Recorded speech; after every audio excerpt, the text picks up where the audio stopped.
Nombre, chapitre 23.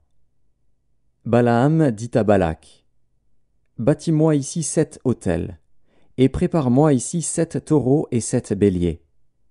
Balak fit ce que Balaam avait dit, et Balak et Balaam offrirent un taureau et un bélier sur chaque autel. Balaam dit à Balak: Tiens-toi près de ton holocauste, et je m'éloignerai. Peut-être que l'Éternel viendra à ma rencontre, et je te dirai ce qu'il me révélera. Et il alla sur un lieu élevé. Dieu vint au-devant de Balaam, et Balaam lui dit: J'ai dressé 7 autels, et j'ai offert un taureau et un bélier sur chaque autel. L'Éternel mit des paroles dans la bouche de Balaam, et dit: Retourne vers Balak, et tu parleras ainsi. Il retourna vers lui. Et voici, Balak se tenait près de son holocauste, lui et tous les chefs de Moab.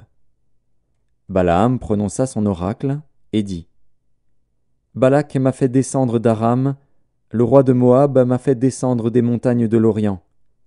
Viens, maudis-moi, Jacob. Viens, sois irrité contre Israël. Comment maudirais-je celui que Dieu n'a point maudit? Comment serais-je irrité quand l'Éternel n'est point irrité? Je le vois du sommet des rochers, je le contemple du haut des collines. C'est un peuple qui a sa demeure à part, et qui ne fait point partie des nations. Qui peut compter la poussière de Jacob, et dire le nombre du quart d'Israël? Que je meure de la mort des justes, et que ma fin soit semblable à la leur. Balak dit à Balaam: Que m'as-tu fait? Je t'ai pris pour maudire mon ennemi, et voici, tu le bénis. Il répondit et dit: N'aurais-je pas soin de dire ce que l'Éternel met dans ma bouche? Balak lui dit: Viens donc avec moi dans un autre lieu, d'où tu le verras. Tu n'en verras qu'une partie, tu n'en verras pas la totalité, et de là maudis-le-moi. Il le mena au champ de Tsophim, sur le sommet du Pisga.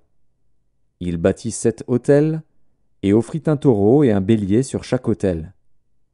Balaam dit à Balak: Tiens-toi ici, près de ton holocauste, et j'irai à la rencontre de Dieu.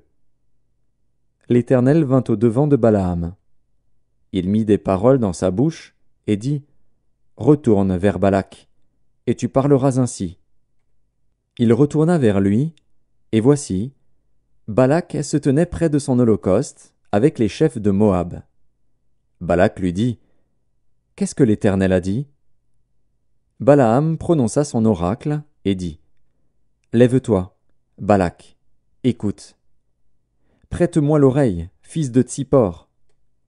Dieu n'est point un homme pour mentir, ni fils d'un homme pour se repentir. Ce qu'il a dit, ne le fera-t-il pas? Ce qu'il a déclaré, ne l'exécutera-t-il pas? Voici, j'ai reçu l'ordre de bénir. Il a béni, je ne le révoquerai point. Il n'aperçoit point d'iniquité en Jacob, il ne voit point d'injustice en Israël. L'Éternel, son Dieu, est avec lui. Il est son roi, l'objet de son allégresse. Dieu les a fait sortir d'Égypte. Il est pour eux comme la vigueur du buffle. L'enchantement ne peut rien contre Jacob, ni la divination contre Israël. Au temps marqué, il sera dit à Jacob et à Israël: Quelle est l'œuvre de Dieu? C'est un peuple qui se lève comme une lionne, et qui se dresse comme un lion. Il ne se couche point jusqu'à ce qu'il ait dévoré la proie, et qu'il ait bu le sang des blessés. Balak dit à Balaam: Ne le maudis pas, mais du moins ne le bénis pas. Balaam répondit et dit à Balak: Ne t'ai-je pas parlé ainsi? Je ferai tout ce que l'Éternel dira. Balak dit à Balaam: Viens donc, je te mènerai dans un autre lieu. Peut-être Dieu trouvera-t-il bon que de là tu me maudisses ce peuple. Balak mena Balaam sur le sommet du Péor, en regard du désert. Balaam dit à Balak: Bâtis-moi ici 7 autels, et prépare-moi ici 7 taureaux et 7 béliers. Balak fit ce que Balaam avait dit, et il offrit un taureau et un bélier sur chaque autel.